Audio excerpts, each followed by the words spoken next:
Welcome to the Mouthful Graffiti Podcast. I'm sitting here with Mr. Mark Bandy. Welcome to the Mouthful Graffiti Podcast. Dude, thank you so much for having me. Is this your first podcast experience? Should I go gentle or can I go hard? Oh, I like the hard stuff. But hey, before we even start, I got to say happy birthday to you. Yes.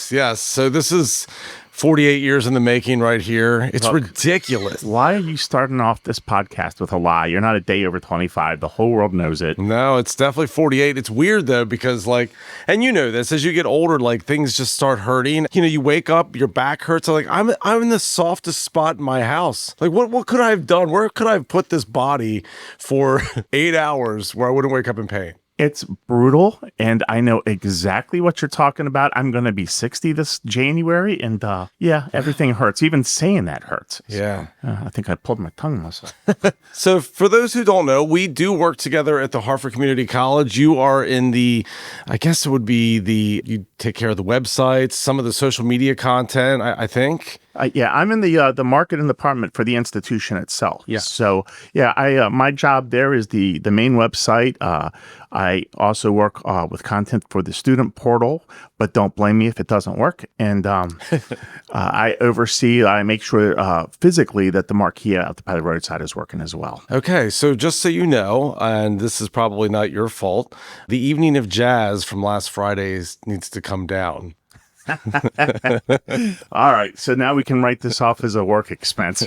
That's right. Before that, though, you had some long careers. I looked you up on LinkedIn before I looked you up on K-Search, and I saw that you were a graphic specialist with BD, whatever BD is, Enterprise, Humanin. Is Humanin like that? Is it a drug?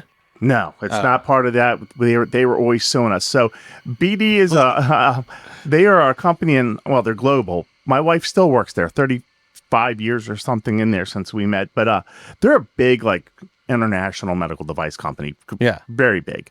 And Enterprise is Enterprise Social Investment Corporation, which was founded by Jim and Patty Rouse.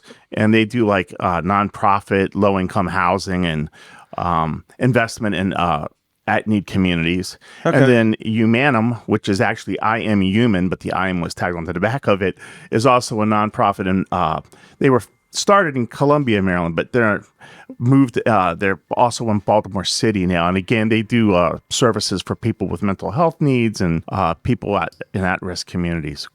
They're great organizations. So you've proven that you are a very dependable person for any organization. I don't know about that, but thank you. Hey, man, I'm just trying to build you up before we get into this. So, where are you coming from this fine Thursday afternoon on the heels of a Friday here? So I left the office a little late tonight and was running around trying to get stuff done because we have a big event coming this Sunday. And so I hadn't heard anything about this. Running around. Tell Stephanie that I bought a tent for the event for Sunday. That will make her very happy. Put that in here. Stephanie, I bought the tent. Oh, good. So, was it like a party tent, like one of those really jumbo big ones? Or? No, it's just a 10 by 10 foot canopy. Like the thing we got in the quad? That thing's enormous. Oh, that's crazy. And I don't know how they keep, even with those big boulders, I don't know how they keep it there. So. Yeah. So did you have dinner? I didn't cook anything. No. Are you fed? I'm good, but no, we could eat a box of cereal right here together. What kind we got? What's this Cocoa Puffs? Yeah, probably Count Chocula up there. Actually, before you got here, I told Lisa I'm trying to get into ketosis, but it takes 2 to 4 days. And I decided this morning that I was going to do this, and I felt terrible. I got home and I was like, I feel awful because I drink a lot of energy drinks, that, and I haven't had any. And so she's like, I'm going to go get an energy drink for you right now, and you're going to eat. So sit down and eat something. So yeah, I had a Ghost energy drink. There's probably some Count Chocula waiting for me. So those energy drinks, they have a ton of caffeine in them, right? They don't. So I think it's a bit of a misconception. So a venti Starbucks coffee is 400 milligrams, 440. Those energy drinks are 200 milligrams. Now, if you drink a lot of them, it could be a problem, but... Well, what's a lot of them? How many are you drinking? So I wake up in the morning and I typically have a cup of coffee or two before I leave. And then I will pick up a Red Bull, like a 12 ounce. And then for lunch, I have a Ghost. And then I'll come home and I might have another Ghost or just some coffee, but it's not crazy. I keep it within what you're supposed to, which is about 500 milligrams a day. Okay. Yeah. That still sounds like a lot to me. I mean, we had like, Lisa and I, we both had long COVID, and that really messed me up. I would like think about sending an email to Stacy, for instance, and I would go back and realize that I had already sent the email and it was like 3 paragraphs long, and I'd have no recollection of sending it. It really messed up my head. So these drinks, I don't know if it's the B vitamins or what it is, but they kind of like, they keep me pretty clear. And the brain fog, you know this, getting older, it's just bad anyway. Mm-hmm. So it's not like this thing that like, I'm not sitting down here like shotgunning them or, drinking them out of a funnel, but I do like them. They do help. Yeah, you're in great shape. I see that you run all the time and you're thin as hell and you look great. Thank you. So you certainly don't look your age. So, but are you good about going to the doctor and saying, hey, I need my blood work done. Yeah, but I wasn't for a really long time. It wasn't until my blood pressure started getting high and I started noticing differences. I noticed I was tired. I would notice that like I just felt like dizzy, that kind of thing. And finally, after I think it was like 27 years, I went and got a physical. And at that time, my blood pressure was high, but it was the first time they read it, so they didn't do anything about it. Another 2 years go by, and I was like, okay, by the third visit, like, you need to get on a medicine. And I fought it like hell.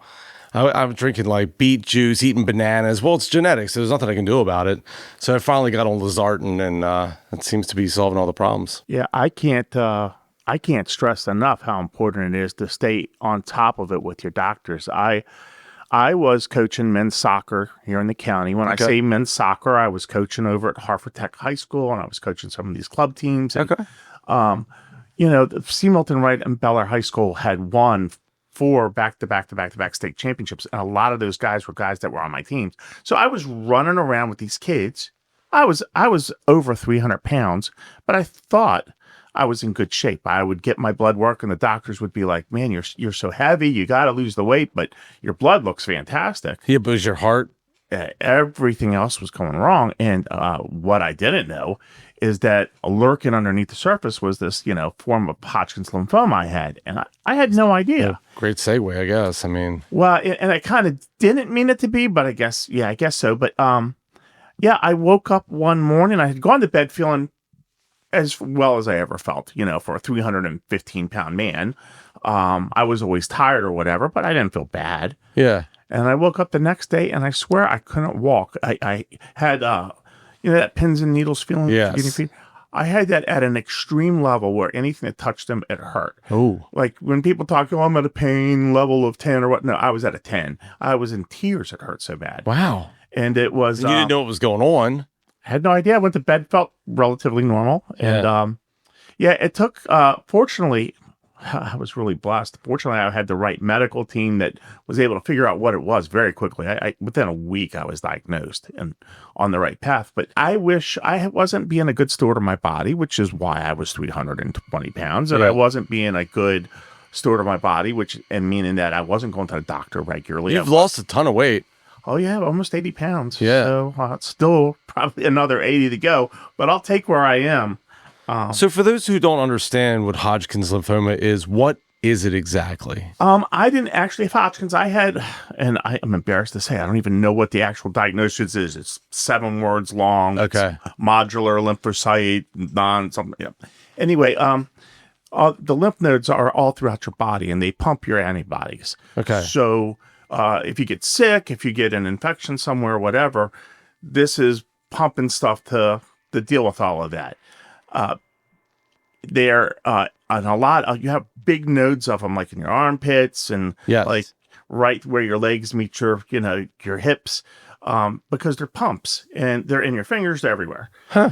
And I didn't know they were in your fingers. They're everywhere because it's like your blood. So you've got pumps all throughout your body that receives it and keeps pushing it along the way. Okay. So anyway, I went in and they were pretty sure they knew. They had taken a CT scan and had all these black spots all over where the cancer was. And they tried to do the spots in my armpit and they were hardened. So I don't have that. They're all hardened over at this point and they're real bad on my fingers, my extremities. So, So what pushes the blood along now? If they're well, it's the lymphatic system is separate from the blood. I pump it along. If I move my arm, if I do this with, if I'm wiggling my fingers for the people who can't see me, but yeah. if I stand on my feet, So playing guitar is good for this.